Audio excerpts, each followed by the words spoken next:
Hello friends, welcome to your YouTube channel. આજના વિડીયોમાં આપણે ધોરણ 4 વિષય ઇંગ્લિશ યુનિટ 1 લેટ્સ સેલિબ્રેટ તેનો પાર્ટ 4 જોઈશું. આગળ 3 વિડીયો બનાવેલા છે, પાર્ટ 1, પાર્ટ 2 અને પાર્ટ 3ના, તો તે તમારે જોઈ લેવા. ચાલુ કરીએ. Complete the details in the table as given in the example. અહીં એક ટેબલ આપ્યું છે, બરાબર. બર્ડ્સ એન્ડ એનિમલ્સ એટલે અહીંયા પક્ષી પણ હોય અને પ્રાણી પણ હોય.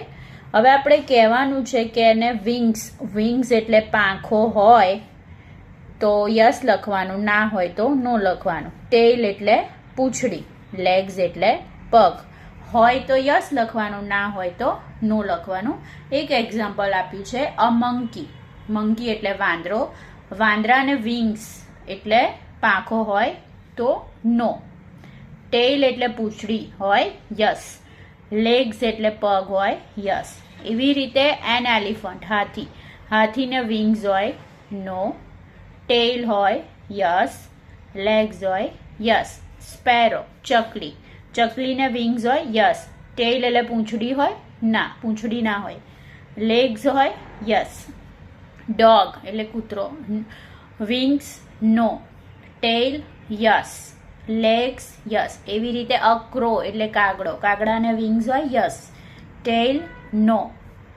Legs yes. ઓકે. હવે એના ઉપરથી જ આપણે એના સેન્ટેન્સીસ લખવાના છે. આપણને એક્ઝામ્પલમાં આપ્યા છે, એક એક્ઝામ્પલ આપ્યું છે, write sentences as given in the example. જે એક્ઝામ્પલ આપ્યું છે એ પ્રમાણે આપણે વાક્યો લખવાના છે. તો આપણને અહીંયા પહેલા મંકીનું આપ્યું છે, તો જે નથી એ પહેલા લખવાનું છે. તો a monkey does not have wings. જો ડઝ કોની જોડે આવે તો ત્રીજો પુરુષ એક વચન એટલે હી શી ઈટ હોય તો એની સાથે શું આવે? ડઝ આવે. બાકી બધા જોડે ડુ આવે. ઓકે. તો a monkey does not have wings. It has a tail. It ત્રીજો પુરુષ એક વચન, ઈટ જોડે શું આવે? પક્ષી કે પ્રાણી હોય તો એના માટે ઈટ વપરાય. તો it has a tail, it has legs. એવી રીતે એલિફન્ટનું જોઈએ આપણે. તો એલિફન્ટને શું નથી? વિંગ્સ નથી. તો આપણે લખીશું an elephant does not have wings. It has a tail, it has legs. Okay. જો અ ટેલ કેમ આવ્યું? કારણ કે એક પૂંછડી હોય એટલે આગળ એ લાગે, અને લેગ્સમાં આર્ટિકલ આવે નહીં. એવી રીતે આપણે સ્પેરોનું જોઈએ. A sparrow does not have tail. ચકલીને પૂંછડી હોય નહીં. It has wings, it has legs. A dog does not have wings. It has a tail, it has legs. A crow does not have tail. It has wings, it has legs. Okay. હવે vocabulary છે એટલે શબ્દ આપ્યા છે.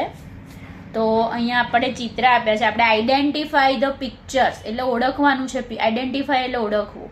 અને write the words given in the bracket. અહીંયા બ્રેકેટમાં આપણને કૌંસમાં અમુક શબ્દો આપ્યા છે, આપણે ઓળખી યોગ્ય ચિત્ર નીચે લખવાના છે. તો જો અહીંયા આ રમકડા છે તો ટોયસ. આ ફટાકડા છે, ફટાકડામાં શું આવશે? Fire crackers. આ બધા ઝંડા છે, ધજા છે તો ફ્લેગ્સ. આ રંગોળી છે તો રંગોલી. આ ફુગ્ગાને શું કહેવાય? બલૂન્સ. એ કૌંસમાંથી જ તમારે જોઈને લખવાનું છે. આ બલૂન્સ. ઓકે. આ દીવા છે તો લેમ્પ્સ. આ મોટું ચકડોળ છે તો જાયન્ટ વ્હીલ. આ ફૂલો છે તો ફ્લાવર્સ.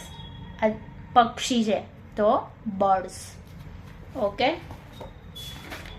પછી આગળ છે find out the words given in the bracket from the table and circle them. એટલે અહીંયા આપણને શબ્દ આપ્યા છે. પહેલું છે ફન, FUN ફન. તો આ રહ્યું FUN. આપણે એના પર સર્કલ કરવાનું છે. સ્વીટ્સ, આ રહ્યું સ્વીટ્સ. સોરી, અહીંયા આગળ S સુધી આવશે. અહીંયા મારે કરવાનું રહી ગયું છે, તમે થોડું લંબાવી દેજો. સ્વીટ્સ S સુધી આવશે. ઓકે. અહીંયા સુધી આવશે સ્વીટ્સ. ત્યારબાદ છે ન્યૂ યર. તો આ રહ્યું new year. Holiday, lights, God એટલે ભગવાન. ટેમ્પલ, આ રહ્યું મંદિર. ઓકે. સ્વીટ્સ એટલે મીઠાઈ. ફન એટલે આનંદ. ઓકે, હવે એક્ટિવિટી છે અહીંયા. તો એમાં છે, અહીંયા આપણને અમુક શબ્દો આપ્યા છે. એ શબ્દો એકબીજાના વિરોધી છે, તો આપણે શોધી અને એને લખવાના છે. તો જેમ કે જો, ઓપન એટલે ખોલવું, ક્લોઝ એટલે બંધ, ફાસ્ટ, જો આ રહ્યું ફાસ્ટ, એનું વિરોધી થશે સ્લો. ફાસ્ટ એટલે જલ્દી, સ્લો એટલે ધીરે. કેચ, તો કેચ એટલે પકડવું, અને ડ્રોપ એટલે છોડી દેવું, બરોબર. સ્ટેન્ડ અપ એટલે ઊભા થવું, સિટ ડાઉન એટલે બેસી જવું. લાફ એટલે હસવું, ક્રાય એટલે રડવું. કમ એટલે આવવું, ગો એટલે જવું. ઓકે, હવે આગળ આપણે એક્ટિવિટીઝ જોઈએ છે, એટલે આપણે હવે ડાયરેક્ટ આપણે અહીંયા જોઈ લઈશું. Write your details in the given blanks. તમારી જે માહિતી છે એ તમારે ખાલી જગ્યામાં ભરવાની છે. તમે અહીંયા કંઈ પણ નામ લઈ શકો, તમારું પોતાનું. ઓકે, તો અહીંયા નેમ, અહીંયા મેં એક એક્ઝામ્પલ તરીકે જય લીધું છે. એજમાં 9, 10 તમારી જે હોય એ લખવાની. ફેવરેટ ગેમ તમારી લખવાની, અહીં મેં ક્રિકેટ લખ્યું છે. ફેવરેટ કલર તો બ્લુ લખ્યો છે, તમે કોઈ બી લખી શકો. આઈ એમ અ બોય હોય તો બોય, ગર્લ હોય તો ગર્લ લખવાનું, બરાબર. એના પરથી સેન્ટેન્સીસ લખવાના છે. તો my name is Jay, I am a boy, my favourite colour is blue, my favourite game is cricket, and I am 9 years old. ઉપરથી જ લખ્યા છે. હવે લાસ્ટમાં જોઈ લઈએ, ડુ ઇટ યોરસેલ્ફ, તમારી જાતે કરો. તો જો થિંગ્સ એટલે વસ્તુઓ કઈ કઈ છે? પેન, પેન્સિલ, બોલ, બેગ અને બેટ. પર્સન્સમાં આઈ એટલે કોણ? હું અને શ્યામ.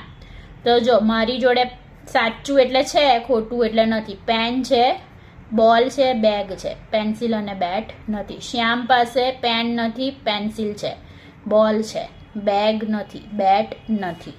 ઓકે, તો આપણે આઈ હેવ, હેવ એટલે આપણી પાસે કંઈક હોય તો એના માટે હેવ. આઈ જોડે હેવ વપરાય, યુ જોડે હેવ વપરાય, વી જોડે હેવ વપરાય, ધે જોડે હેવ વપરાય. હી, શી અને ઈટ, અથવા તો છોકરાનું નામ, છોકરીનું નામ, પશુ કે પક્ષીના નામ જોડે શું વપરાય? હેઝ વપરાય, બરોબર. અને બધા જોડે ડુ આવે, ખાલી હી, શી અને ઈટ એટલે કે છોકરા કે છોકરીના નામ જોડે શું આવે? ડઝ આવે. ઓકે, તો જો અહીંયાથી આપણે સ્ટાર્ટ કરીશું. પેન છે તો આઈ હેવ અ પેન, શ્યામ પાસે નથી તો Shyam does not have a pen. Pencil જોઈએ, નથી મારી પાસે. આઈ જો આઈ જોડે ડુ આવે, ડઝ ના આવે. Okay, I do not have a pencil, Shyam પાસે છે. Shyam has a pencil. Has કેમ આને ખબર પડી ને તમને? ત્રીજો પુરુષ એક વચન છે, છોકરાનું નામ છે એટલે હેઝ આવે.